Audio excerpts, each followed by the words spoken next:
টানা বৃষ্টিতে চট্টগ্রাম নগরীতে প্রায় ১৪২ কিলোমিটার সড়ক ভেঙে চলাচলের অনুপযোগী হয়ে পড়েছে। খানাখন্দ আর ছোট বড় গর্তে ভোগান্তি পোহাচ্ছে নগরবাসী।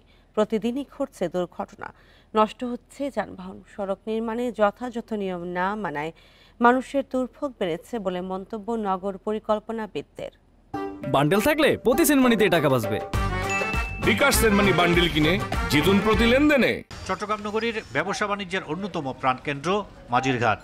প্রতিদিন জাহাজ থেকে পণ্য খালাস শেষে ট্রাকে করে পৌঁছায় নগরীর নানা জায়গায়। কিন্তু কয়েকদিনের টানা বৃষ্টিতে এখানকার সড়কের অবস্থা বেহাল। ভাঙাচোরা সড়কে ভোগান্তি নিয়েই চলছে কাভার্ড ভ্যান, লরি, ট্রাক সহ ছোট বড় যানবাহন। কোথাও উঠে গেছে পিচ, আবার কোথাও তৈরি হয়েছে বড় বড় গর্ত। নগরীর সদরঘাট, আগ্রাবাদ, বহদ্দারহাট, মুরাদপুর সহ বিভিন্ন সড়কে চলাচলকারীদের ভোগান্তি চরমে। আমরা মিল ফ্যাক্টরিগুলো আছে, আমরা ডেলিভারি করতে কষ্ট হয়।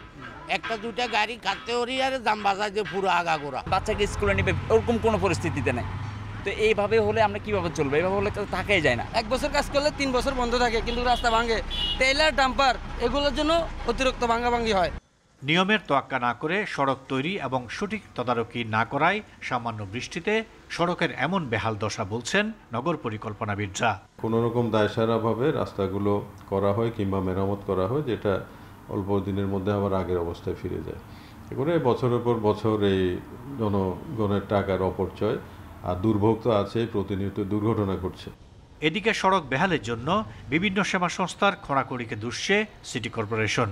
ওয়াসার কাজটা শেষ হলে আমরা ইনশাল্লাহ প্রত্যেকটা রাস্তার কাজ আমরা ধরবো। শুধু ওইসব এলাকা না, চট্টগ্রাম শহরের সব জায়গায়, সুন্নিয়া মাদ্রাসা থেকে শুরু করে খতিবের হাট থেকে শুরু করে আপনার এই যে অক্সিজেন রোড, যেটা বড় রোড, সেটা থেকে শুরু করে সদরঘাট, আপনার ট্রাং রোড থেকে শুরু করে প্রত্যেকটা রাস্তার কাজ ইনশাল্লাহ আমরা হাতে নেব।